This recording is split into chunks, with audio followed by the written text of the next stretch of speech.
नमस्कार, मैं हूं आशुतोष और आप देख रहे हैं सत्यहिंदी.com। सत्यहिंदी.com के खास कार्यक्रम आशुतोष की बात में आपका स्वागत है। आज हम बातचीत करेंगे बिहार चुनाव की। बिहार चुनाव के नतीजे आ चुके हैं और जिस तरीके की उम्मीद की जा रही थी कि शायद एक तरफा चुनाव ना हो, बिल्कुल उसी तरीके के नतीजे आए हैं। एनडीए इस वक्त सरकार बनाने की स्थिति में है। महागठबंधन बहुमत से थोड़ा पीछे है। बीजेपी और जनता दल यूनाइटेड के बीच में यह सहमति बनी है कि पीछे होने के बावजूद भी नीतीश कुमार जो हैं वो अगले मुख्यमंत्री होंगे। हालांकि अभी उन्होंने इस बात का दावा नहीं किया है, लेकिन कुछ इस तरीके की भी आवाजें आ रही हैं बीजेपी के अंदर से कि नीतीश कुमार को केंद्र में जाना चाहिए और यहां किसी नए नेतृत्व की शुरुआत होनी चाहिए। अब क्या कुछ होगा ये तो एक दो दिन के बाद पता चलेगा। आज हम बहस करेंगे, बातचीत करेंगे, आकलन करेंगे, विश्लेषण करेंगे कि आखिर बिहार चुनाव के जो नतीजे आए हैं वो नतीजे क्यों आए हैं, किस लिए आए हैं और क्या कारण है उनके पीछे।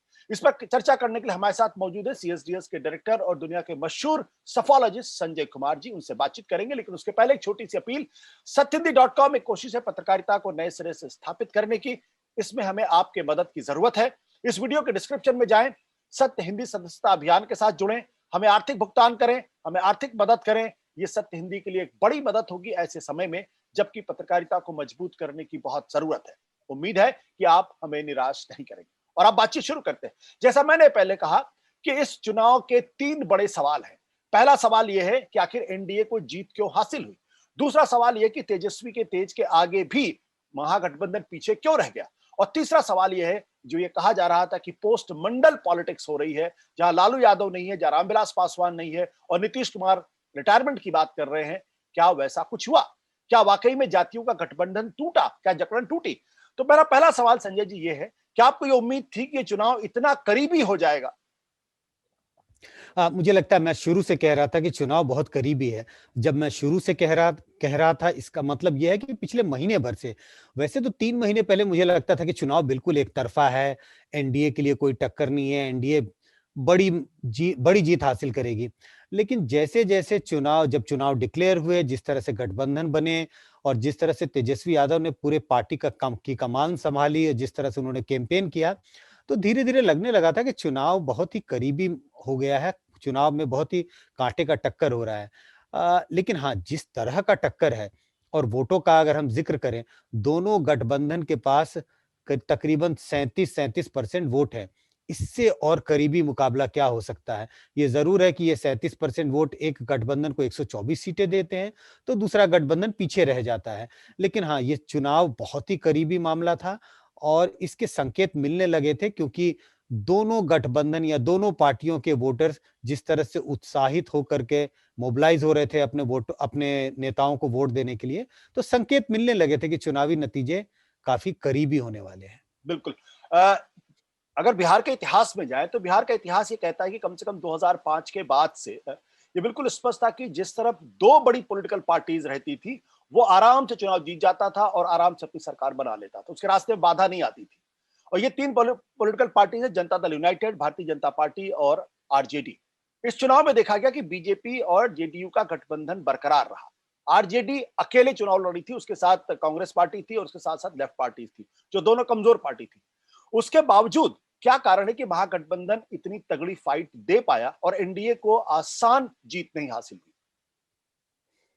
हुई? जैसा मैंने कहा कि जिस तरह का कैंपेन संभाला तेजस्वी यादव ने, 2-3 चीज़ें थी। 15 साल की एंटी इनकम्बेंसी थी नीतीश कुमार के खिलाफ। भले ही एनडीए ने दोबारा चुनाव तो जीत लिया, बहुत ही रेज़र थिन मेजॉरिटी है, बिल्कुल एज पर हैं। लेकिन इस विक्ट्री से, इस जीत से मैं ये नहीं मानता कि नीतीश कुमार के खिलाफ नाराज़गी नहीं थी। नीतीश कुमार के खिलाफ नाराज़गी थी। लोग चाहते थे कि चलो सरकार तो दोबारा आए, एनडीए की सरकार का विरोध नहीं था, लेकिन नीतीश कुमार का विरोध था। दूसरी बात, तेजस्वी यादव ने जिस तरह से एक फ़ोकस्ड कैंपेन किया, एक नेगेटिव कैंपेन बिल्कुल नहीं किया, एक पॉजिटिव कैंपेन किया।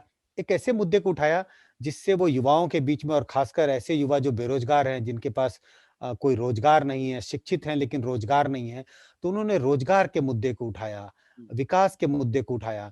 ऐसे मुद्दे जिससे वो वोटरों के बीच अपना कनेक्ट स्थापित कर पाएँ। तो तेजस्वी यादव जैसे-जैसे कैंपेन बढ़ता गया, तेजस्वी यादव की पॉपुलैरिटी, उनकी एक्सेप्टेबिलिटी बढ़ती गई। इस वजह से जो चुनाव 3 महीने पहले एक तरफ़ा दिखता था, उसमें गठबंधन, महागठबंधन बड़ी तेज़ी से आगे आती है और एनडीए जिसकी विक्ट्री आसानी से हो जानी चाहिए थी, वो एनडीए की विक्ट्री उस तरह की नहीं होती है, उस तरह की जीत नहीं होती है और ये कांटे का मुकाबला हुआ। बिल्कुल। आपने कहा कि नीतीश कुमार के खिलाफ नाराजगी थी, आक्रोश था, लोगों के अंदर गुस्सा था।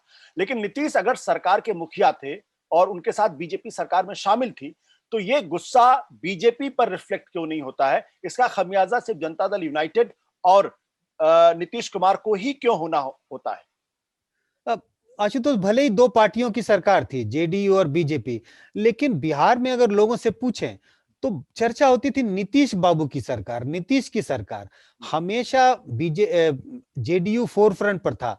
बिल्कुल, ये आप कह सकते हैं नीतीश बाबू की सरकार, जो मैं बिहार की भाषा में कह रहा हूँ। हुँ, तो बीजेपी शासन में ज़रूर थी, साझा पार्टी थी, साझा सरकार में उनकी साझेदारी थी, लेकिन पूरा एक इमेज ऐसा था कि सरकार तो जेडीयू चला रही है, हुँ, तो गुस्सा हो तो जेडीयू के खिलाफ, और हुँ, जेडीयू के चेहरे तो सिर्फ नीतीश कुमार थे। हुँ, नाराजगी हो तो नीतीश कुमार के खिलाफ, और अगर प्रशंसा करनी हो तो नीतीश कुमार की। जब उन्होंने 2005 से 2010 के बीच में प्रशंसनीय काम किया, आप सड़क की बात कर लें, बिजली की बात कर लें, पानी की बात कर लें, महिलाओं की सुरक्षा की बात कर लें, वो बहुत ही प्रशंसनीय काम था। उस समय किसको मतलब फूल मालाओं का हार मिला 2010 के चुनाव में? नीतीश कुमार को। लोगों ने सारा का सारा श्रेय नीतीश कुमार को दिया। इवन बीजेपी के वर्कर भी कहते थे कि भाई हमारे मुख्यमंत्री पद का चेहरा तो नीतीश कुमार ही हैं। 2020 में ये बात नहीं थी। हुँ, 2020 में लोगों को लगने लगा था कि बस 15 साल बहुत हो गया, और पिछले 5 सालों में उनके काम से कुछ नाराज़गी लोगों के बीच में रही थी। हुँ, पटना के फ्लड का ज़िक्र बार-बार होता है, माइग्रेंट क्राइसिस का ज़िक्र बार-बार होता है कोरोना के समय में। इन सब चीज़ों से लेकर के, इन सब चीज़ों के कारण से नीतीश कुमार की एक्सेप्टेबिलिटी, उनकी पॉपुलैरिटी अब वो नहीं थी जो 2005-10 के समय दिखाई पड़ती थी। इस वजह से नाराज़गी अगर थी तो जेडीयू के खिलाफ, नीतीश कुमार के खिलाफ, बीजेपी के खिलाफ कोई खास नाराज़गी दिखाई नहीं पड़ती थी। हुँ, बल्कि बिहार की जनता तो बीजेपी को एक नई पार्टी के रूप में उभरता हुआ देखना चाहती है। हुँ, और अगर आप रिजल्ट्स के हिसाब से देखें और अगर उसके कुछ संकेत देखें, हुँ, तो बड़े संकेत साफ हैं। 2015 और 2020 के चुनाव में देखें बीजेपी ने कितना अपना विस्तार किया है। हुँ, कहाँ 53-54 सीट से उन्होंने अपनी सीटें इतनी बढ़ा ली हैं। हुँ। एक सवाल ये भी है कि कोरोना का समय था, तमाम तरीके के लोगों ने देखा किस तरीके से पैदल लोग जा रहे थे। सैकड़ों किलोमीटर लोग पैदल गए, किसी की मौत भी हो गई, लोगों के पैर फट गए, लोगों को भूखे रहना पड़ा। उसके बावजूद भी आपको लगता है कि बीजेपी के प्रति आकर्षण बना रहा, किसी ने मोदी सरकार को उसके लिए ज़िम्मेदार नहीं ठहराया? बिल्कुल, प्रधानमंत्री मोदी का आकर्षण बना रहा। केंद्र सरकार से नाराज़गी बिल्कुल दिखाई नहीं पड़ती। लोगों ने इसे एक प्राकृतिक आपदा, प्राकृतिक या आप मेडिकल आपदा कह लें, उस रूप में लिया। और आप इस बात का ध्यान रखें आशुतोष कि बार-बार सरकार के लोगों ने इस बात की ओर जनता का ध्यान आकर्षित किया कि हमारे देश की स्थिति क्या है कोरोना को लेकर के, हमारे देश में इसका संक्रमण कितनी तेज़ी से फैल रहा है, हुँ, हमारी सरकार क्या कर रही है, हमारे यहाँ मृत्यु दर कितनी है, और इसका कंपैरिजन बार-बार वेस्ट के कंट्री से किया गया कि अमेरिका में क्या हो रहा है, जर्मनी जर्मनी में क्या है, हुँ, फ्रांस में क्या है, इटली में क्या है, और बार-बार इस बात का एक तरह से इस ओर संकेत किया गया कि हमारे देश में फिर भी स्थिति बहुत अच्छी रही है, हुँ, और इसका सारा का सारा श्रेय प्रधानमंत्री मोदी को जाता है, उनके नेतृत्व को जाता है। उन्होंने बहुत स्ट्रॉन्ग डिसीजंस लिए। इस जी, स्ट्रॉन्ग डिसीजन से हो सकता है कि आपकी आर्थिक स्थिति पर असर पड़ा, आपको कुछ दिक्कतों का सामना करना पड़ा, लेकिन आपके जीवन को उन्होंने की रक्षा की है। हुँ, और हम सब जानते हैं, जीवन से बड़ा कोई चीज नहीं है। हमारी आर्थिक स्थिति आज खराब है, कल हो सकता है वो ठीक हो जाए। सबको भरोसा होता है, आज जी, स्थिति खराब है, कल सुधर सकती है। लेकिन अगर आपका जीवन ही सुरक्षित नहीं है, तो फिर आगे मतलब आप फ्यूचर को क्या देखेंगे? इस हिसाब से मुझे कहीं ऐसा दिखाई नहीं पड़ता है कि बिहार की जनता ने हुँ। कोरोना काल में जो कुछ भी उन्हें समस्याएँ हुई, इसका कोई भी दोष प्रधानमंत्री मोदी के सर मढ़ा। बिल्कुल। तो 2 चीज़ें बिल्कुल स्पष्ट हैं जो मैंने अभी संजय जी से बात की। पहली बात ये कि नीतीश कुमार के खिलाफ नाराज़गी थी, एंटी इनकम्बेंसी थी, लेकिन मोदी जी के खिलाफ ना तो उस तरीके की नाराज़गी दिखाई पड़ रही थी, बल्कि कुछ लोग तो ये भी कह रहे थे कि राशन जो उन्होंने दिया, जो जनधन योजना के तहत जो पैसे मिले, उससे उनको फ़ायदा हुआ। साथ ही कोरोना को उन्होंने माना कि एक प्राकृतिक आपदा है। अब मेरा आगे का सवाल ये है कि तेजस्वी एक बड़े नेता के तौर पर इस चुनाव के दौरान उभरते हुए दिखाई पड़े। उन्होंने ना तो कम्युनल कार्ड खेलने की कोशिश की, ना ही जातिवादी कार्ड खेलने की कोशिश की। वो एक सेकुलर एजेंडे के ऊपर चले, रोजगार की बात कर रहे थे और बिहार के विकास की बात कर रहे थे। क्या आपको लगता है कि बिहार की राजनीति में ये एक नई चीज थी जिसका फायदा तेजस्वी और उनकी पार्टी को होता हुआ दिखाई पड़ रहा है? हालांकि 2015 की तुलना में उनको सीटें कुछ कम हुई हैं, लेकिन फिर भी अप्रत्याशित तौर पर बेहतर परफॉर्मेंस उनका है। अब बिहार की राजनीति में ये नई चीज है या नहीं है, ये कह पाना तो मुश्किल है। आने वाला समय बताएगा कि क्या ये स्टेबल होता है। लेकिन हाँ, इन चुनाव में तो ये नई बात थी। हमने पिछले कई चुनावों को देखा, बिहार के चुनाव को लगातार हम देखते रहे, अध्ययन करते रहे। लेकिन कभी भी किसी चुनाव में बेरोजगारी का मुद्दा या विकास का मुद्दा इतना सेंटर स्टेज नहीं था जितना इन चुनावों में था। बेरोजगारी का मुद्दा बिल्कुल सर चढ़कर बोल रहा था, बिल्कुल उसकी गूंज सुनाई पड़ रही थी। सारा का सारा चुनाव इसी मुद्दे के इर्द-गिर्द केंद्रित था। तेजस्वी यादव जब इन मुद्दों को उठाते थे, तो आप समझिए बीजेपी जैसी पार्टी, बड़ी पार्टी भी उसको रिस्पॉन्ड कर रही थी। बीजेपी अपने एजेंडे को सेट करने में उन्हें मुश्किल हो रही थी। एनडीए सरकार ने जो कुछ भी पिछले 10-15 सालों में बिहार में काम किया, उसका वो ज़िक्र नहीं कर पा रहे थे, उसके ज़िक्र करना भूल गए, जी। क्योंकि उन्हें बार-बार इसी इश्यू को रिस्पॉन्ड करना पड़ रहा था, जिस मुद्दे को तेजस्वी यादव ने उठाया था, और वो था बेरोजगारों के लिए रोजगार वो कैसे एक तरह से मुहैया कराएँगे जब उनकी सरकार बनेगी। तो इस चुनाव में ये एक नई बात थी, बेरोजगारी और विकास के मुद्दे को सेंटर स्टेज में लाना। इस चुनाव में एक चीज ये देखने में मिली कि तेजस्वी यादव ने अपने पिता लालू प्रसाद यादव को पोस्टरों पे नहीं रखा, उनका जिक्र तक नहीं किया। बीजेपी लगातार जंगल राज की बात करती रही। तो क्या ये माना जाए कि तेजस्वी यादव, आरजेडी का जो परंपरागत वोट बैंक है एमवाई, मुस्लिम और यादव, क्या उसको छोड़ दिया? या कुछ लोग ये भी कहते हैं कि मुस्लिम एंड यादव प्लस, यानी मुस्लिम यादव तो उनके वोट बैंक थे, उसने प्लस ऐड कर दिया, जो नरेंद्र मोदी ने 2014 में कहता है हिंदुत्व प्लस। क्या ये सही है? देखिए, सारे पार्टियों ने अपने कोर सपोर्टर्स के बल पे ही इस चुनाव में जिस भी तरह का प्रदर्शन रहा है, उस तरह का प्रदर्शन किया। अगर हम ये मान लें कि तेजस्वी यादव अपने कोर सपोर्टर्स मुस्लिम और यादव को छोड़ देने का प्रयास कर रहे थे, तो इस पार्टी के पास कुछ भी नहीं बचता। लेकिन ये ज़रूर है कि तेजस्वी यादव ने इस बात का प्रयास किया कि ये उन्होंने बार-बार कहा, ये पार्टी एमवाई की पार्टी नहीं है, ये ए टू ज़ेड की पार्टी है। वो इस बात का संदेश देना चाहते थे कि इस पार्टी का जनाधार भले ही एमवाई है, मुस्लिम और यादव इस पार्टी के लिए बड़ी संख्या में वोट करते रहे हों, लेकिन ये पार्टी सभी की पार्टी है। इस पार्टी में सभी लोगों को वेलकम किया जाता है। ये पार्टी सभी समुदाय, सभी वर्ग के वोटरों को उतना ही ध्यान रखती है। लेकिन चुनावी गणित कुछ और है। जब आपको चुनावी गणित में जाना पड़ता है, तो ये जो कहते हैं हाथी के दाँत दिखाने वाले और खाने वाले और। तो जब चुनावी आप गणित में जाते हैं, तो इन सब चीज़ों का ध्यान रखना पड़ता है कि जो आपके कोर सपोर्टर हैं, उन कोर सपोर्टर को आप कैसे ये संकेत दें कि पार्टी आपका ख़्याल दूसरों से थोड़ा ज़्यादा रखती है। ये टिकट डिस्ट्रीब्यूशन के थ्रू, ये पार्टी के पदों के हिसाब से इस बात का संकेत दिया जाता है कि आप हमारे कोर सपोर्टर हैं, आप हमारी पार्टी के बैकबोन हैं, और आपके बदौलत ही एक तरह से पार्टी ने जिस तरह का भी प्रदर्शन किया है, वो आपके बदौलत है। तो कोर सपोर्टर्स को संकेत देती रही पार्टी, जी। लेकिन ये एक संकेत देती रही साथ-साथ ये भी कि पार्टी सिर्फ एमवाई की पार्टी नहीं है, इस पार्टी में सभी समुदाय के लोग वेलकम हैं।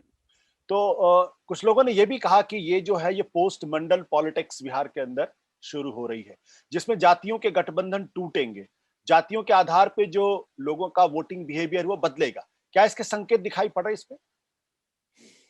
जब चुनावी रैलियों में भीड़ जिस तरह की उमड़ रही थी तेजस्वी यादव की रैलियों में, और खासकर युवाओं की जो भीड़ थी, उसको देख के संकेत मिलने लगे थे, और लगता था लोगों को, हमें भी लगता था कि कम से कम युवाओं के बीच में तो ये जातीय बंधन टूटेगा, और हर वर्ग के युवा, चाहे वो किसी भी जाति के हों, बड़ी संख्या में इस बार वो तेजस्वी यादव के लिए वोट करेंगे। ऐसे संकेत लगातार मिलते रहे कैंपेन के दौरान।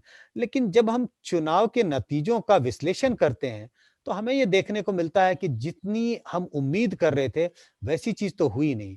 बल्कि पार्टियों का जनाधार जिन जातियों के बीच में था, उन जाति के वोटरों ने अपनी पार्टी के लिए बढ़-चढ़ कर वोट किया, बल्कि पिछले चुनाव की तुलना में कहीं ज़्यादा वोट किया। जी। हम एमवाई की चर्चा कर रहे थे, और एमवाई मुस्लिम और यादव जो एक तरह से जनाधार है, कोर वोट बैंक है आरजेडी का। अगर आप इनके वोट को देखें, इनके वोटरों को देखें, उन्होंने पिछले चुनावों की तुलना में इन चुनाव में ज़्यादा बढ़ चढ़कर आरजेडी के लिए वोट किया, तो ज़्यादा कंसोलिडेटेड दिखाई पड़े आरजेडी के लिए एमवाई फैक्टर।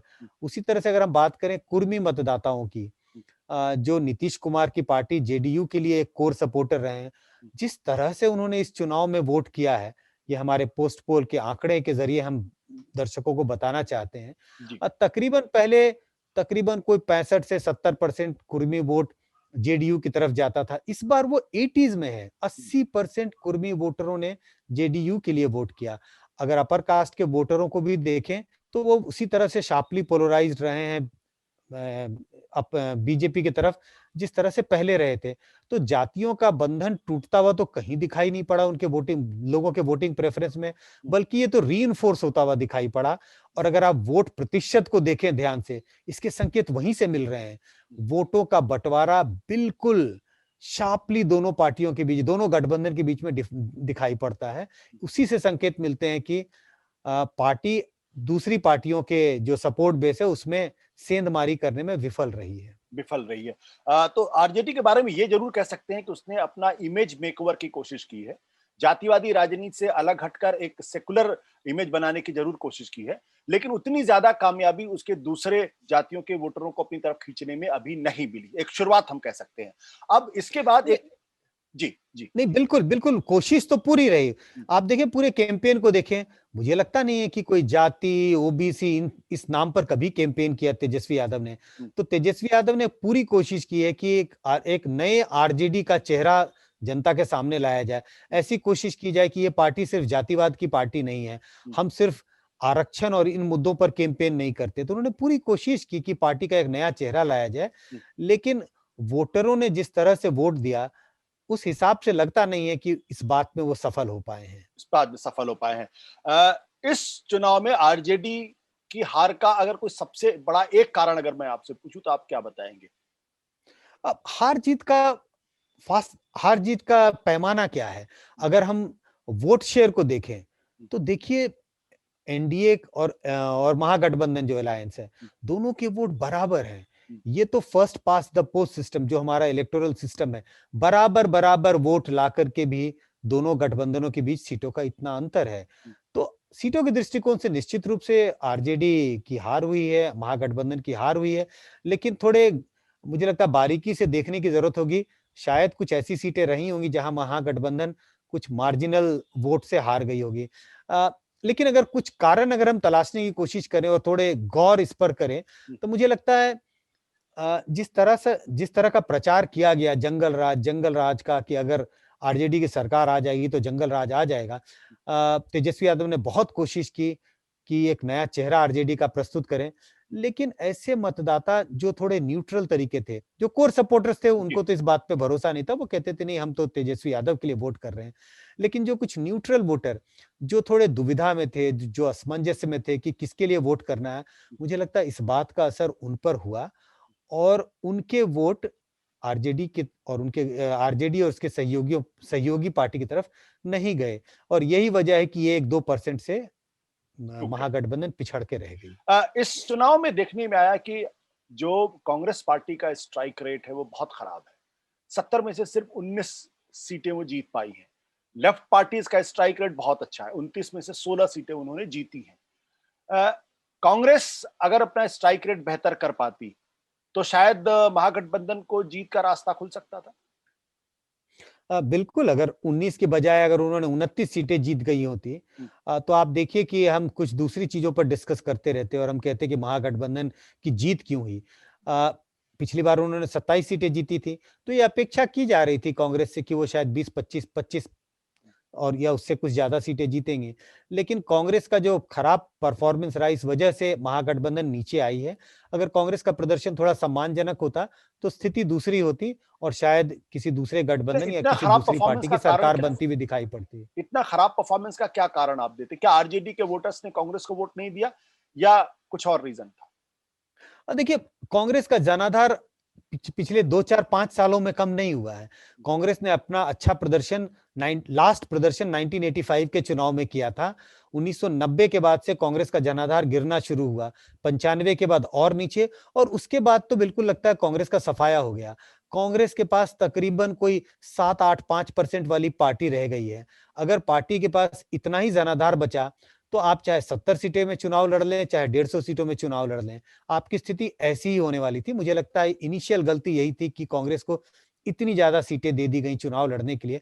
अगर कांग्रेस कुछ कम सीटों पर चुनाव लड़ती, तो अपनी सारी ताकत सीटों पर लगाती और शायद उनका स्ट्राइक रेट बेहतर होता। इस चुनाव में एक बात ये भी देखने में आया कि जो सीमांचल का इलाका है, वहां पर जहां पर कि आरजेडी को से बेहतर प्रदर्शन की उम्मीद की जा रही थी, वहां पर एनडीए उससे आगे निकल जाती है और असदुद्दीन ओवैसी की पार्टी 5 सीटें जीत जाती है। तो क्या यह माना जाए कि असदुद्दीन ओवैसी ने आरजेडी को हराया या असदुद्दीन ओवैसी एक ट्रोजन हॉर्स की तरीके से काम कर रहे अगर आंकड़े के नजरिए से देखें आशुतोष, तो बहुत साफ दिखाई पड़ता है। थे? जिस रीजन की आप बात कर रहे हैं, सीमांचल का इलाका, उस इलाके में तकरीबन 27 से 30% मुस्लिम मतदाता हैं और आरजेडी का कोर सपोर्ट बेस है वो। जो हम एम वाई फैक्टर की बात अभी पहले कर रहे थे, एम वाई में एम स्टैंड्स फॉर मुस्लिम्स। लेकिन ओवैसी जी की पार्टी को कि 5 सीटों को पे जीत हासिल करना इस बात का संकेत है कि मुस्लिम मतदाताओं ने उनकी पार्टी के लिए इन इलाकों में, कम से कम उन कंस्टिट्यूएंसी में जहां उन्होंने जीत हासिल की, और इसके अलावा भी कुछ और कंस्टिट्यूएंसी, 5-10 कंस्टिट्यूएंसी और है जहां पर एआईएमआईएम को साइजेबल नंबर ऑफ वोट्स मिले हैं। तो कुछ सीटों पर वो चुनाव जीत गए, 5 सीटों पर उन्होंने चुनाव में जीत हासिल की, और कुछ ऐसी सीटें हैं जहां पर उन्होंने आरजेडी को डैमेज किया, आरजेडी या उसके सहयोगी पार्टियों को डैमेज किया। तो एआईएमआईएम का इस इलाके में अच्छा प्रदर्शन करना आरजेडी के लिए नुकसानदायक साबित हुआ।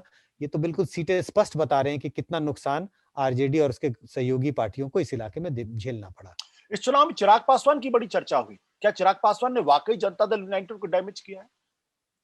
चुनाव में ही क्यों, चुनाव के बाद भी हम चर्चा कर रहे हैं कि चिराग पासवान ने क्या किया इस चुनाव में। निश्चित रूप से जनता दल यूनाइटेड को डैमेज किया। उन्होंने तो खुला ऐलान किया हुआ था चुनाव के पहले कि हम अपने उम्मीदवार बीजेपी के खिलाफ नहीं उतारेंगे। एक विश्लेषण के हिसाब से ये दिखाई पड़ता है कि उन्होंने सिर्फ 6 ऐसी कंस्टिट्यूएंसी थी जहां पे बीजेपी के उम्मीदवारों के खिलाफ उन्होंने अपने उम्मीदवार उतारे। लेकिन जहां-जहां जेडीयू के उम्मीदवार थे, वहां पर उन्होंने उन सारी जगहों पर उन्होंने अपने उम्मीदवार उतारे।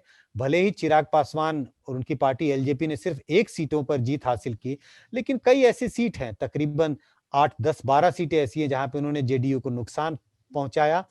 अगर चिराग पासवान एनडीए गठबंधन का पार्ट होते, तो शायद चुनाव की सूरत अलग होती, विक्ट्री की सूरत अलग होती, एनडीए को बड़ी जीत हासिल होती, नीतीश कुमार की पार्टी का भी प्रदर्शन कुछ अलग ही होता।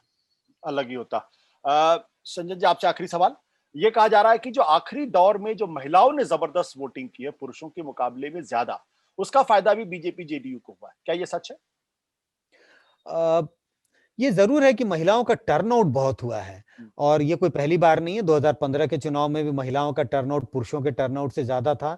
2010 के चुनाव में भी महिलाओं का टर्नआउट पुरुषों के टर्नआउट से ज़्यादा था। लेकिन यह मान लेना कि महिलाओं का वोट बड़ी संख्या में एनडीए की तरफ गया है या बीजेपी की तरफ गया है, मुझे लगता है थोड़ी जल्दबाजी होगी। आरंभिक एनालिसिस से संकेत ये मिल रहे हैं कि अगर युवा मतदाताओं में देखें, तो उनमें एक डिवीजन जेंडर लाइंस पे दिखाई पड़ता है। युवा मतदाताओं में भी जो युवा पुरुष हैं, उनका वोट महागठबंधन की तरफ गया है, लेकिन जो युवा महिला हैं, जो यंग गर्ल्स हैं, उनका वोट एनडीए की तरफ ज्यादा जाता हुआ दिखाई पड़ा है। तो जो जिसको हम कह रहे थे, जो पूरा एक तरह से मिथक बन गया था इस चुनाव में कि युवा पूरे चुनाव को बदल देंगे, क्योंकि सारा का सारा युवा महागठबंधन और तेजस्वी यादव के पीछे पीछे, मतलब रैलिंग अराउंड तेजस्वी यादव जो दिखाई पड़ रहा है, सब तेजस्वी के पीछे चल रहे हैं। ऐसा कुछ होता हुआ दिखाई नहीं पड़ा। यही वजह है कि तेजस्वी यादव का प्रदर्शन उतना अच्छा नहीं रहा जितना हम सब उम्मीद करते थे। आरजेडी का प्रदर्शन उतने आरजेडी ने उतनी सीटों पर जीत नहीं हासिल की जितनी उम्मीद की जा रही थी, और एनडीए ने उतना खराब प्रदर्शन नहीं किया जितना कुछ एग्जिट पोल अनुमान लगा रहे थे। मैन ऑफ द मैच कौन होगा इस मैच का? मैन ऑफ द मैच कौन है? हाँ। मुझे लगता है कि मैन ऑफ द मैच आजकल कई चुनाव में प्रधानमंत्री मोदी ही होते हैं, क्योंकि ये भी इस बात की भी एनालिसिस हमें करनी होगी कि बीजेपी ने जो अपनी सीटें बढ़ाई हैं, उसमें कहीं ना कहीं प्रधानमंत्री मोदी के कैंपेन और उनके प्रचार का भी असर रहा। अगर प्रधानमंत्री मोदी ने बीजेपी के लिए कैंपेन, एग्रेसिव कैंपेन नहीं किया होता, तो शायद बीजेपी को जिस तरह की सफलता हासिल हुई है, शायद इस तरह की सफलता नहीं मिलती। नहीं मिलती। संजय जी बहुत बहुत शुक्रिया इस पूरी बातचीत के लिए। बहुत ही सारगर्भित और बहुत ही कायदे से चीजों को समझाया उन्होंने। उम्मीद है कि हमारे दर्शकों को सारी बात समझ में आ गई होगी बिहार चुनाव के मद्देनजर। बहुत बहुत शुक्रिया, धन्यवाद। सत्य हिंदी के और वीडियोस को देखने के लिए हमारे YouTube चैनल को सब्सक्राइब करें और सीधे नोटिफिकेशन पाने के लिए बेल आइकन दबाएं।